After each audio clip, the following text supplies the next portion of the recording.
There we go. I'm gonna prop this bad boy up. Hopefully that'll work. Okay.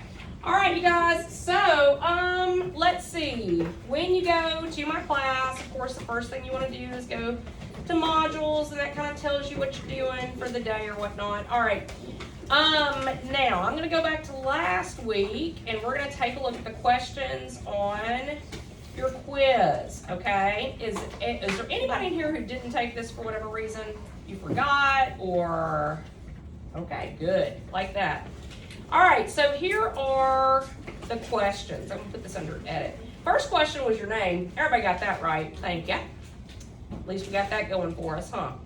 All right, and then let's just kind of quickly go through the different questions, and then I'm going to talk to you guys about chapter 17, and I'm going to try to take like a chapter a day to talk to y'all, but your next quiz is over the rest of the book, and the good news is it's Monday. I thought about doing it this Friday, but I just didn't know if I would have enough time to talk about everything I wanted to before we took that quiz. Plus, now we're on the, we're in the home stretch, so we're thinking about paper topics. So you'll hear me talk a lot about, well, this could be a good possible paper topic. So that's the kind of thing you want to be, keeping up with as we go. Y'all put the little ring ceremony things aside, or ring, whatever that is, packet to the side, because, again, it's hard enough talking about the Scarlet Letter as long as I need to talk about it, let alone with competition, okay? All right, so let's see. A lot of passages that y'all had to interpret, okay? And let's see, the first one actually was not one of those. So it says, when Hester takes Pearl to the governor's mansion, she dresses Pearl with red and yellow, like the letter, okay? How is Pearl's dress tied to her argument, Hester's argument, about why she should be allowed to keep the child? So she purposely dresses Pearl like the letter. Gracie. Well, it's to prove that she's like the Scarlet Letter, because basically she is her punishment, but also her blessing. Very nice. Like, you need to let me keep my child because she's going to work on my heart, right? And it does. I mean, Pearl is going to be that constant reminder of the sin along with the letter, and Hester's gonna, she's gonna do good things. She does charity work, she makes clothing for the poor, she even goes and nurses the sick, and it's, that letter starts to take on kind of a different meaning, okay? So Hester, in the 7 years, because by the time where we are right now, it's been 7 years, that letter that first dehumanized her, it debased her. Now, after all her good works, she's starting to kind of, come up in that community. People are starting to look at her not as the sinner, but as like their Hester, who is able to do good. Okay?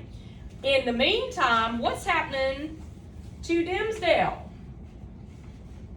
Over the 7 years since they both sinned, what's happened to him? What's going on with that man?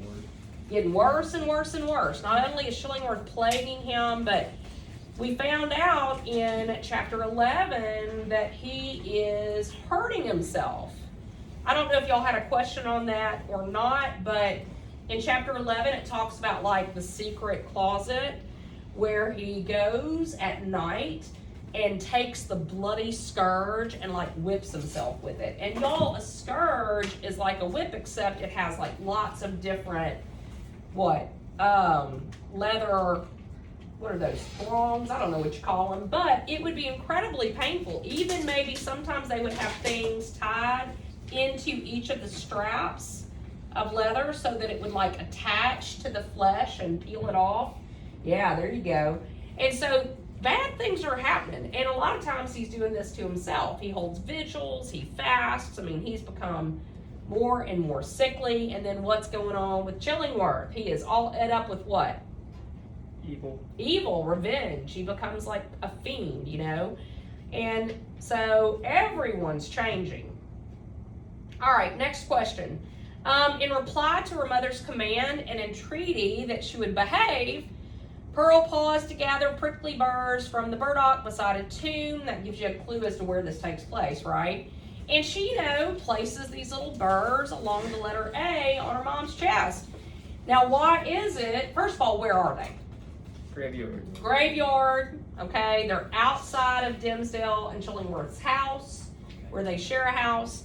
And more importantly, when she does this, why doesn't Hester either correct her or just take the birds off? She takes it as a punishment. It's my punishment. I have to accept it. Okay? Yeah. A lot of it as a way that, it's sometimes you can tolerate when your kids do something to do it weird. Do something. So I was thinking, basically she is, instead of discouraging the way that Pearl's mind works, she's embracing it.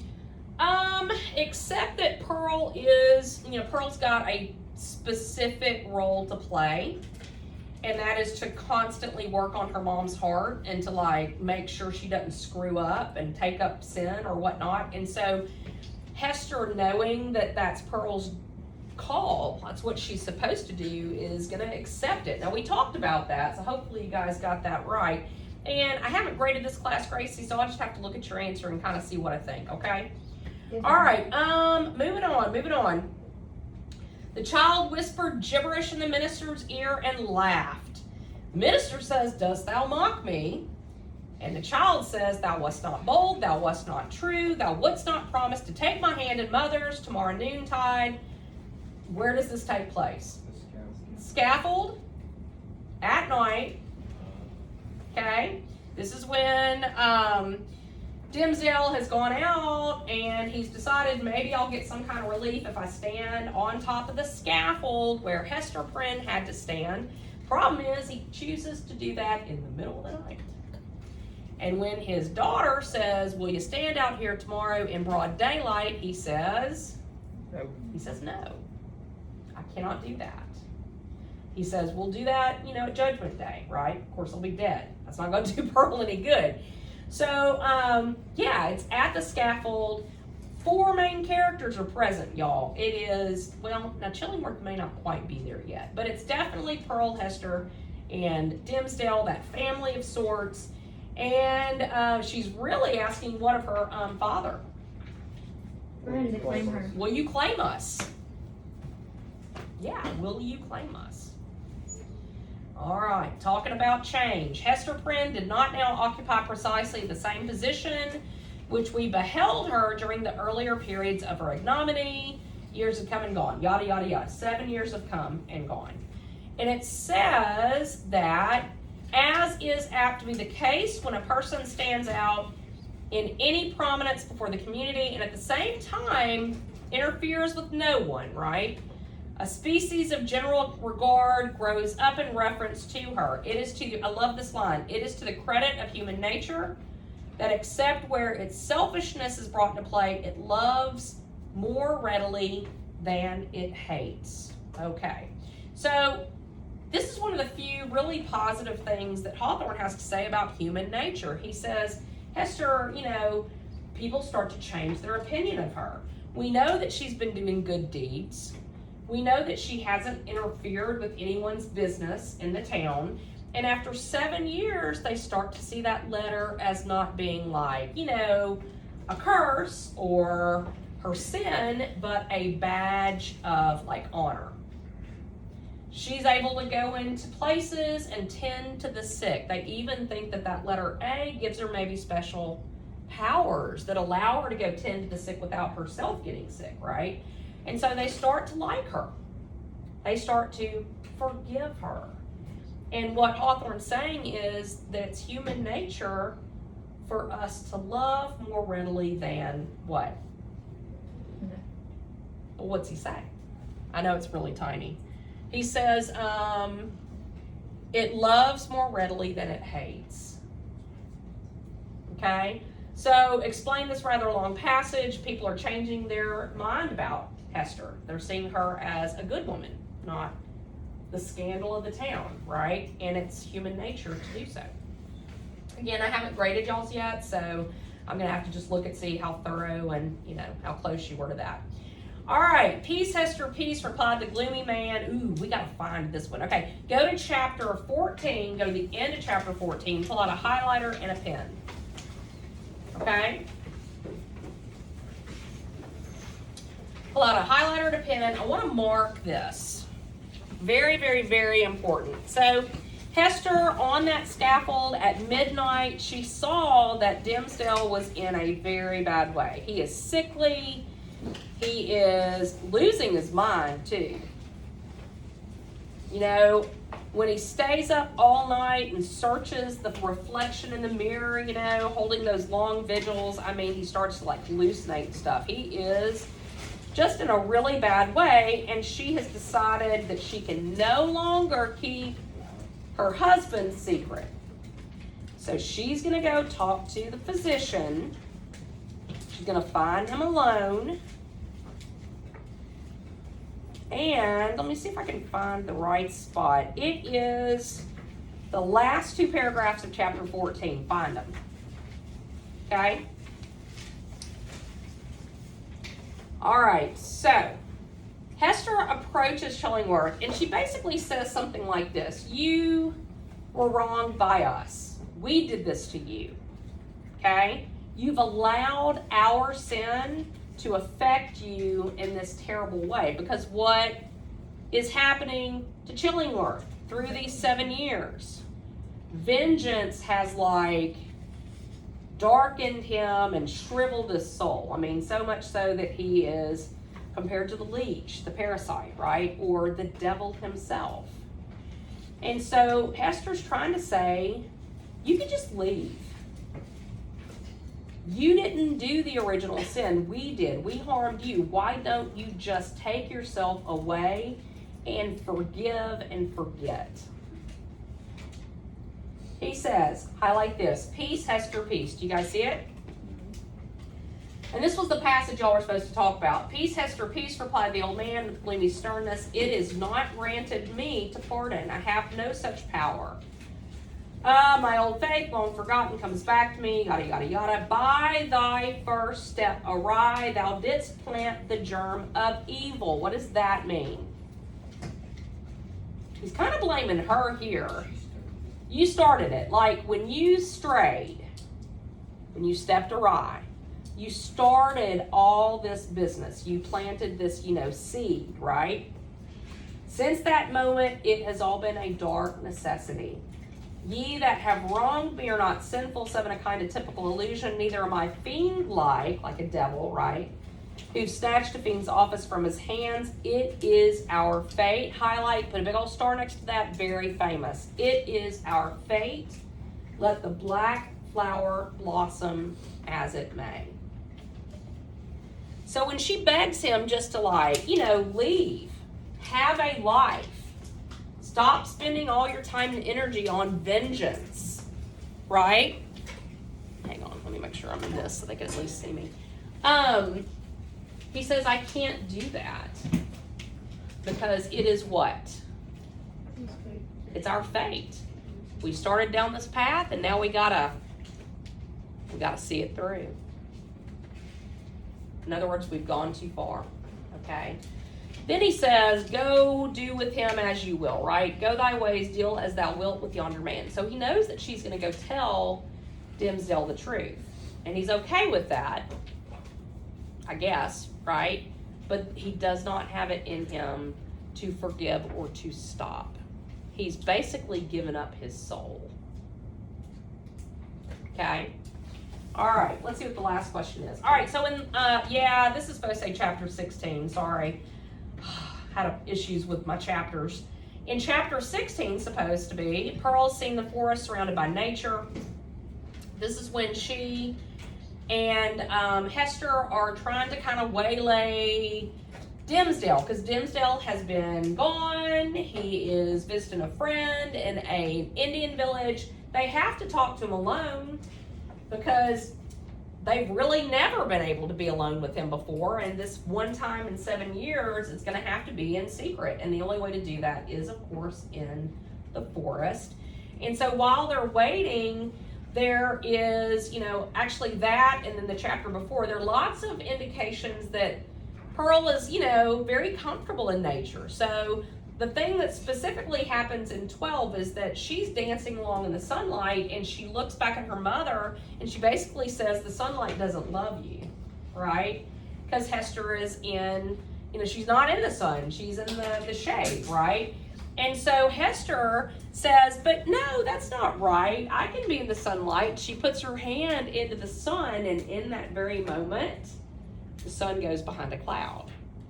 So there's something there about the sun not shining on Hester. Is it because she sinned, or is it because, she's been marked by that letter? It's not really that clear. I will say that later, when she's with Dimmesdale alone in the forest, we're going to have a chapter called A Ray of Sunshine, and Hester is going to feel compelled to take the letter off. She's going to breathe a sigh of relief. She's going to be in the presence of the man that she loves, who she has sinned with, and in that moment, the sun is going to shine on her. So there's definitely something there, okay? A couple of other instances that I would have given you credit for, although come to think of it, it might have happened in chapter 15, but when Pearl is in the forest, she's incredibly comfortable there. She doesn't have any human friends, right? So she's always trying to find playmates in the forest. And she has played in the tidal pools. She has, thrown little pebbles at birds. She has actually cried when the pebbles have injured the birds. There are just all kinds of things that you could talk about in terms of Pearl being like nature. So that is something you may want to consider for a paper topic, okay? Pearl and her connection to nature. Because even though her being comes from a broken law, it's not like a natural law that's broken. It's the Puritans' law, right? Because her parents did love each other. And who's to say that two people who love each other can't be together? Well, in this case, it's the Puritans saying that, right? It's not nature. All right, go to chapter 17. I want to talk about 17 and then see where we are with time and kind of move forward with the revolutionary stuff, okay? All right, 17, go to the beginning of the chapter. I want to say it is the pastor and the parishioner. So this is where Hester has found Dimmesdale, okay? Now, because we have Hawthorne and he's super descriptive, we're going to skip ahead a little bit, go 1, 2, about 3 pages in. Look for a paragraph that starts, you wronged me. Nope, sorry, scratch that, that's not right. A paragraph that starts, you wrong yourself in this. Tell me when you find it. Good. Anybody else? We there? All right, I know you haven't read this far yet, probably, but again, sometimes I got to skip ahead to make sure we cover everything. So,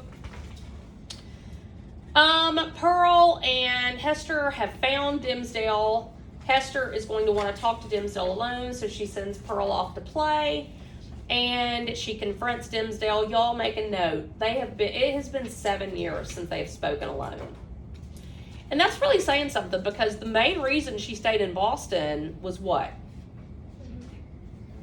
I can't hear you, sorry. For him. For him, yeah, she loves this man, and she's hoping that they can somehow have a future together, right? But for 7 years, it's been too risky for the two of them to even talk alone. And so obviously they have a lot to say, okay? Well, at some point they get down to the nitty gritty here. She says, you've done such good works in the world. He says, none of that matters. And he complains about how hard he's had it. And y'all, Caleb, I feel like I'm losing you. There is a big, big theme in this book about whether Hawthorne is trying to tell us that secret sin is harder to bear, right? And Dimmesdale is saying, you just don't know how miserable I am. And she doesn't. She doesn't know that he whips himself at night. She doesn't know that there's clearly something on his chest that's matching her own brand, right? So she's trying to, see how he has been, basically. You wrong yourself in this, said Hester gently. You have deeply and sorely repented. Your sin is left behind you in the days long past. She says, look, all your good deeds should wash away that sin, right? Your present life is no less holy in very truth than it seems in people's eyes. Is there no reality in the penitence thus sealed and witnessed by good works. And why? Because remember, wherefore means why. Why should it not bring you peace? So why don't your good deeds bring you peace? Highlight all of this. No, Hester, no, replied the clergyman. There is no substance in it, in his good work. It is cold and dead and can do nothing for me. Of penance, I've had enough. Of penitence, there has been none. So that's a really famous line. You might want to put a star next to that. Of penance, I have had enough. Of penitence, I have had none. Okay, so that line confused me for a while, but penance and penitence do not mean the same thing. There's a slight difference. Penance is paying for your sins. In other words, he says, I have paid over and over and over. But penitence is true forgiveness. So what is he saying? Yeah, I have been punished. I have punished myself, but I've not truly paid for my sins, right? I've not been forgiven. And he's feeling sorry for himself, which is, his MO. That's who he is. Okay? He says, else I should have long ago have thrown off these garments of mock holiness and shown myself to mankind as they will see me at the judgment seat. Now highlight this too. He has the audacity to say this. Happy are you, Hester, that wear the scarlet letter openly on your bosom, mine burns in secret. So he claims that his secret sin is harder to bear than what? Her public sin. And there is an argument for that. Because in the 7 years that she's bore her sin outwardly, people are now starting to forgive her. Okay? All right, let's see. Keep highlighting. Mine burns in secret. Thou little knowest what a relief it is, after the torment of a 7 years cheat, to look into the eye that recognizes me for what I am. Had I one friend, or were it my worst enemy, to whom, when sickened with the praises of all other men, I could daily betake myself and be known as the vilest of sinners, I think my soul might keep itself alive. Even thus much of truth would save me. But now all is falsehood, all emptiness, all death. Okay, wow. He says, if I just had one person who knew me for who I really was, a friend, and he says, even an enemy, she's going to say, well, I'm your friend. And, you also have an enemy who knows the truth. Oh, and he lives under the same roof as you. Oh, and he is my husband. This is not going to go over well, okay? Skip to, I guess about 2 pages actually. Go to the paragraph that starts, I might have known it. Tell me when you find it. You got it? Yeah. So did he have no idea, did Denzel have no idea that Roger Chillingworth was actually her husband? Oh yeah, no, he had no idea. Now he knew something was up with this guy, right? In fact, that's what he says here. When she says Chillingworth is your enemy, he lives under the same roof as you, he's my husband, basically. He says, I might have known it. Murmured he, I did know it. Was not the secret told me in the natural recoil of my heart? He said, I knew something was up and I recoiled from him. I was scared of him, right? At the first sight of him, and as often as I've seen him since. Why did I not understand? Highlight all this, y'all. Oh, Hester Prynne, thou little knowest all the horror of this thing, and the shame, and the indelicacy, the horrible ugliness of this exposure of a sick and guilty heart to the very eye that would gloat over it. Who's the eye that gloats over his sin? Well, no, in this case, it's Chillingworth, okay? Highlight this. Woman, thou art accountable for this. What does he say? Then it's her fault. This is your fault. I cannot forgive thee. Wow. After all this, right? What page? I don't know what page it's on, but it's probably about 5 pages into chapter 17, okay? All right, so he says, I cannot forgive thee. She is strong, y'all. He's already kind of like collapsed into the floor of the forest. And he's like, I can't forgive you for this. And she's going to fall down beside him and she's going to say, yeah, you are. You're going to forgive me for this. And she puts him in, I don't know of another way to put it. She kind of puts him in a chokehold. Like she takes his head and she places it upon her bosom, which normally is a comforting, motherly gesture, right? Except when he tries to get away from her, she won't let him. Which reminds us that physically she is stronger than he is. I've always enjoyed that. And she essentially holds on to him until he finally says, okay, I forgive you, right? So here's what happens. He says, I cannot forgive thee. Thou shalt forgive me. Highlight all this, y'all. Thou shalt forgive me, cried Hester, flinging herself on the fallen leaves beside him. Let God punish, thou shalt forgive. And with sudden and desperate tenderness, she threw her arms around him and pressed his head against her bosom, little caring, though, his cheek rested on the scarlet letter. He would have released himself, but strove in vain to do so. Hester would not set him free unless he should look her sternly in the face. All the world had frowned on her for 7 long years, had it frowned upon this lonely woman, and still she bore it all, nor ever once turned away from her firm, sad eyes. Heaven likewise had frowned on her, and she'd not died, but the frown of this pale, weak, sinful, sorrow-stricken man was what Hester could not bear and live. Because, of course, this is the man she loves, right? Wilt thou yet forgive me? Wilt thou not frown? Wilt thou yet forgive? And finally, he says, I do forgive you, Hester. I freely forgive you now. May God forgive us both. We are not the worst sinners in the world. There is one worse than even the polluted priest. That old man's revenge has been blacker than my sin. He has violated in cold blood the sanctity of a human heart. Thou and I never did so. So he says, I will forgive you, and then says what? Who's the worst sinner of all? Yes. Chillingworth is even more of a sinner than we ever were. Y'all, there's an argument to be made. These two people fell in love, right? And they had terrible circumstances. Her husband has, disappeared. And they did what people who are in love do.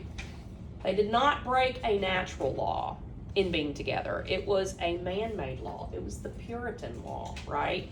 And so as you keep reading, you're going to find that not only do they, tend to put their anger now on Chillingworth and kind of blame a lot of what's happened to Dimmesdale on him, but they're going to possibly revert to some of their old behavior.